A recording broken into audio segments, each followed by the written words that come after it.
verdade sobre a profissão de perito criminal que eu quero desmistificar aqui com você. Para você decidir se é isso mesmo que você quer, porque eu falo que toda decisão que a gente toma de investir a nossa vida, os nossos recursos em um direcionamento, a gente precisa de ter certeza que é aquilo que a gente quer.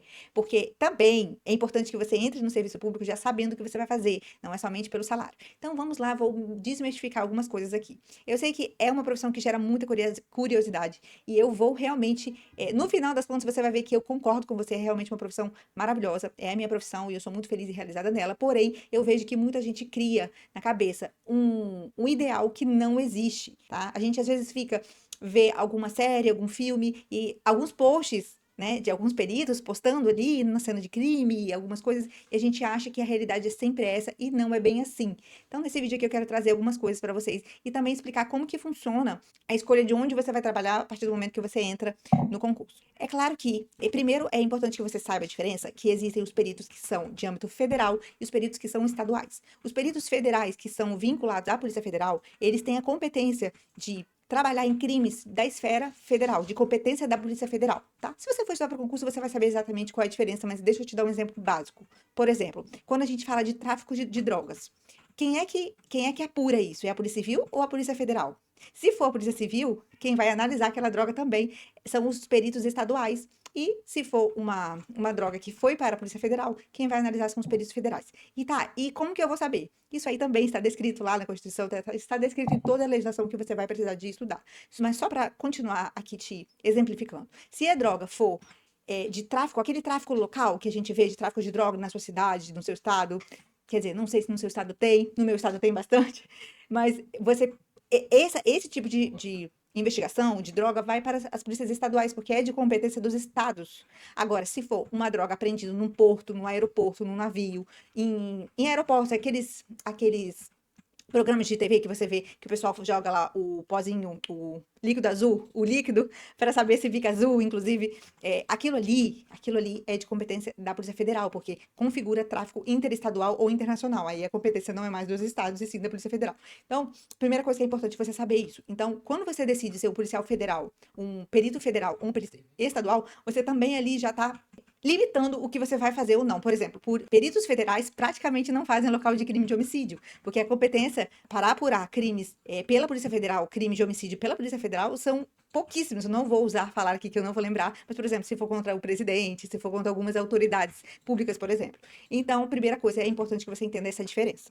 Agora, eu vou falar muito mais dos policiais, dos peritos estaduais, porque é geralmente aonde está o grande quantitativo de trabalho braçal no dia a dia dos crimes que acontecem, são nos estados, tá? Então vamos lá. Quando você decide passar por um concurso, a primeira coisa que você vai ver, a primeira dificuldade que você vai encontrar é que cada estado organiza o seu órgão de alguma forma, inclusive começando pelo concurso público, por exemplo. Alguns estados limitam algumas formações, outros estados não. Alguns estados colocam que as vagas são separadas por essa formação e outros não. Enfim, tem várias dificultadores, vamos dizer assim. Tem várias nuances que são de cada estado. Tá? Então, deixa eu dar um exemplo aqui do Espírito Santo, para poder ficar claro que eu posso falar também com propriedade, que é como eu conheço. Tá? Mas eu sei que alguns estados seguem coisas parecidas e outras não. Aqui no estado, como os concursos eles são por áreas, você só consegue ser um perito criminal se você tiver uma formação específica que está descrita em lei, certo? Aí, por exemplo, você é formado em direito. E aí, como que o órgão faz para poder lotar você? Ah, eu sou formada em direito. Significa que eu vou fazer perícia em quê? Porque assim, você tem que lembrar também que os peritos são. O que nós peritos fazemos? Nós utilizamos o nosso conhecimento técnico, científico, que temos da nossa formação. Por exemplo, eu sou farmacêutica. Então, eu utilizo os meus conhecimentos que eu adquiri na faculdade, ligado à química e à farmácia, para ajudar na produção de uma prova para esclarecer um crime. Então, por exemplo, eu trabalho hoje no laboratório de química, então eu uso meus conhecimentos em química e em farmácia para emitir laudos de drogas, medicamentos, para poder esclarecer lá, para ajudar na Polícia Civil, por exemplo, o delegado a investigar e esclarecer algum crime. Então, nosso objetivo dos peritos é produzir uma prova objetiva, imparcial sobre alguma coisa. Então, por exemplo, os engenheiros vão produzir uma prova, eles usam o conhecimento da engenharia para produzir ali uma prova que seja num crime, por exemplo, ambiental para os engenheiros ambientais, ou num acidente de trabalho. Então, cada um usa a sua formação para isso. Isso é de forma genérica, tá? Porém, o que acontece? Quando você entra no cargo, você precisa de ter aquela formação. mas você não obrigatoriamente vai trabalhar com aquilo. Por exemplo, você pensa aqui, qual é a função de um dentista, de uma pessoa formada em odonto, se tornar perito? Para fazer identificação humana, para fazer algumas coisas que somente o dentista, né, quem é formado, desculpa, a pessoa formada em odonto tem a expertise para aquilo. Porém, a realidade é que hoje nós precisamos de peritos para fazer outras coisas. Então, nem sempre você vai fazer exatamente aquilo com que você foi formado. Porém, mesmo assim, o órgão quer que, por exemplo, a Aline hoje, vamos dizer que hoje eu estou trabalhando no local de crime. Local de crime você não precisa de ter nenhuma formação específica. Pode ser formação em qualquer coisa, inclusive o pessoal das perícias externas, hoje eles trabalham com tudo. Tem gente que é formada em farmácia, tem gente que é formada em engenharia, tem gente que é formada em matemática, que antigamente se aceitava, enfim. Então, para trabalhar em locais de crime, você não precisa de ter nenhum tipo de formação. Porém, vamos dizer que lá pra frente, eu sou formada em farmácia e estou trabalhando no local de crime. Mas aí ampliou muito e precisa de criar um setor com muitos farmacêuticos. Eles vão me tirar do local de crime e vão me colocar nesse setor que precisa. Por isso que eles fazem, porque você pode estar pensando, Aline, mas se eles se não necessariamente eu vou trabalhar com odonto legal, para que eles pedem então a minha formação em odonto? Porque pode ser que eles precisem, tá? Mas a realidade hoje é que a sua formação inicial muitas vezes vai ditar a sua lotação inicial. Porém, nós somos um cargo único. Então, uma pessoa que é farmacêutica hoje, como eu, que hoje, na real, estou no laboratório de química, pode ser que amanhã eu vá para o local de crime, pode ser que eu vá para crimes contra o patrimônio, pode ser que eu vá para um outro setor. Então, a primeira coisa que eu quero desmistificar é que se você é formado em X coisa, você vai trabalhar necessariamente com aquilo. E não é bem assim. Como eu disse, porque existem outras áreas que não precisam de formação em exatamente algo específico e precisa de perito lá. Então, quando você resolve entrar num cargo, você precisa de entender que não é a sua vontade que vai ser satisfeita, e sim o interesse público. Sempre vai ser, a última palavra vai ser o interesse público. Então, vamos dizer que você é formado em engenharia e você tem um monte de especialidade, você tem um know-how muito grande em alguma área da engenharia. Aí você entra para ser perito e aí você fala, eu quero fugir disso, eu não quero mais trabalhar com engenharia. Aí quando você entrar no órgão e descobrirem, né, porque você preenche lá dentro ali uma ficha com a sua experiência, como se fosse um currículo, assim, é claro que o órgão, é o interesse dele que use toda aquela expertise que você está trazendo para o órgão para o bem do interesse público. Então, eles vão te puxar para lá por mais que você não queira. Então, é muito importante que você entenda que quando você decide entrar num cargo público, você precisa de estar disposto a fazer coisas legais ou coisas não tão legais ou coisas que você não queira fazer. Por que que eu tô falando isso? Porque eu vejo muitos colegas insatisfeitos porque entraram na perícia achando que era CSI, achando que ia, tipo, botar uma gotinha no negócio e ia aparecer alguma coisa, ia super desvendar crimes, e não é sempre bem assim. É claro que tudo que nós fazemos, desde a parte administrativa até a galera que está na ponta fazendo as perícias mesmo, o objetivo é sempre o mesmo: produzir provas de maneira imparcial, sempre na maior e melhor qualidade possível. Todo mundo trabalha para isso, mas nem sempre todo mundo trabalha diretamente com isso. Então é importante que você tenha isso em mente, porque é muito ruim você ver pessoas que gastaram muito tempo ou gastaram muito dinheiro ou investiram, sabe, para poder passar no concurso e depois que passaram, estão lá infelizes porque acharam que ia fazer algo que não é bem assim. Tá? Então, se isso é um limitador para você, não, eu só quero ser perito, eu sou dentista, eu só quero ser perito se eu for trabalhar na odonto legal.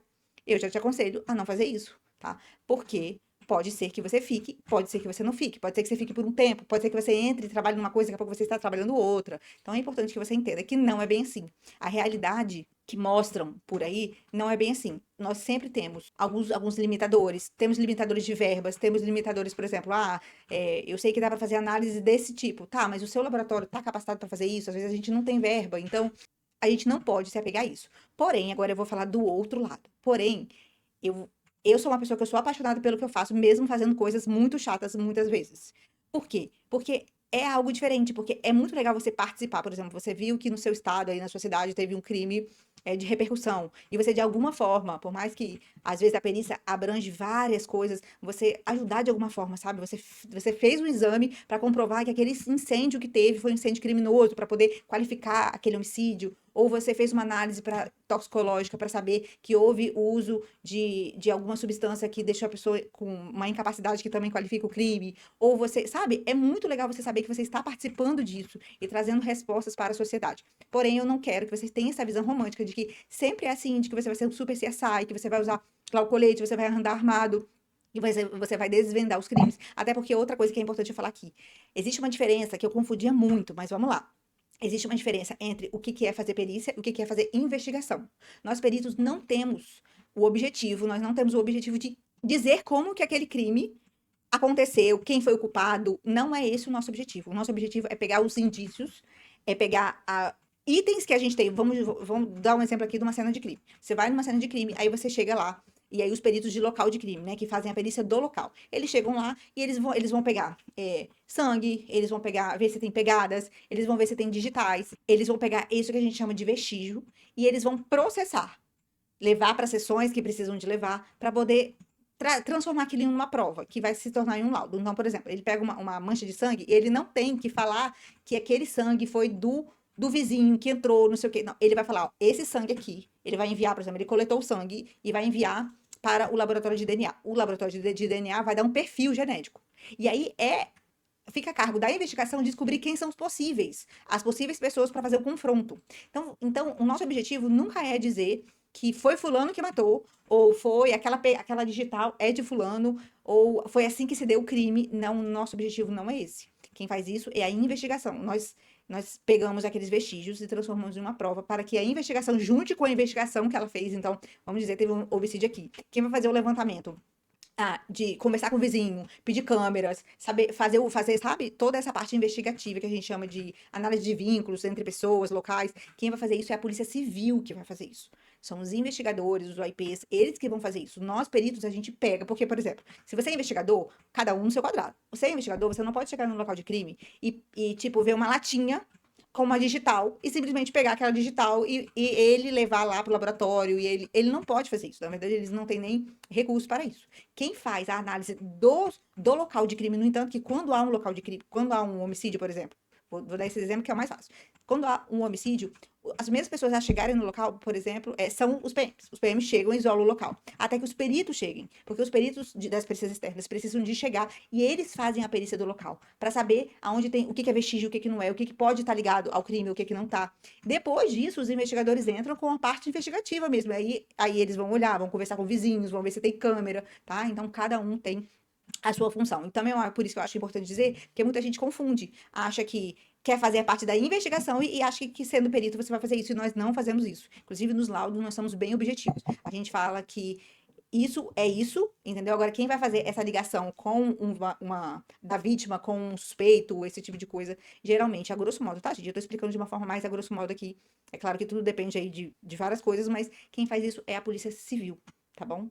Não são os peritos. Eu acho que é isso. Eu lembrei aqui das principais coisas que eu sei que vocês pensam sobre a profissão que eu gostaria de desmistificar. Porque, mais uma vez, você começar a estudar para um concurso que vai te tomar tempo, vai te tomar, gastar energia, recursos para você investir no seu futuro, sendo que não é bem isso que você quer fazer, eu acho que vai ser a maior perda de tempo. Porém, se é isso mesmo, e eu te indico a fazer isso, eu inclusive confesso para você que quando eu decidi estudar para perícia, eu não sabia que era tão legal. Falei assim, ai meu Deus, tudo bem, vou ser perito, porque eu queria Polícia Federal, mas eu não quero morar fora do estado. Então, eu fiz o concurso da perícia não super apaixonada, porque existem dois tipos de pessoas: aquelas que escolhem a faculdade pensando em ser perito criminal, e tem aquelas pessoas que, assim como eu, nossa, é uma oportunidade. Porém, quando eu entrei para fazer o curso de formação, eu realmente fiquei apaixonada, porque a quantidade de coisas e de áreas que a gente pode atuar dentro da perícia é fenomenal. E é muito legal você saber como que é feita uma perícia, por exemplo, num documento falso, num dinheiro, para saber se um carro é clonado ou não. A balística, para você saber se a arma que matou fulano veio de cicrano. Então, esse tipo de coisa é muito legal. E tudo isso é responsabilidade dos peritos criminais. Então, no geral, sim, é muito legal. É muito emocionante, é uma profissão muito gratificante, porém não é esse mar de rosas todo, assim como nenhuma profissão é, sejamos bem sinceros. Então é isso, espero que esse vídeo tenha te ajudado de alguma forma a acender ainda mais uma chama dentro de você, ou para você ver que realmente é melhor você gastar o seu dinheiro com outras oportunidades, porque também o mundo tá cheio de oportunidades e a gente precisa de gente boa em tudo quanto é área profissional que a gente tem por aí. Tá bom? Espero ter te ajudado. Se você gostou desse vídeo, comenta aqui, curte e compartilha com quem também está na mesma dúvida que você, tá bom? Um beijo.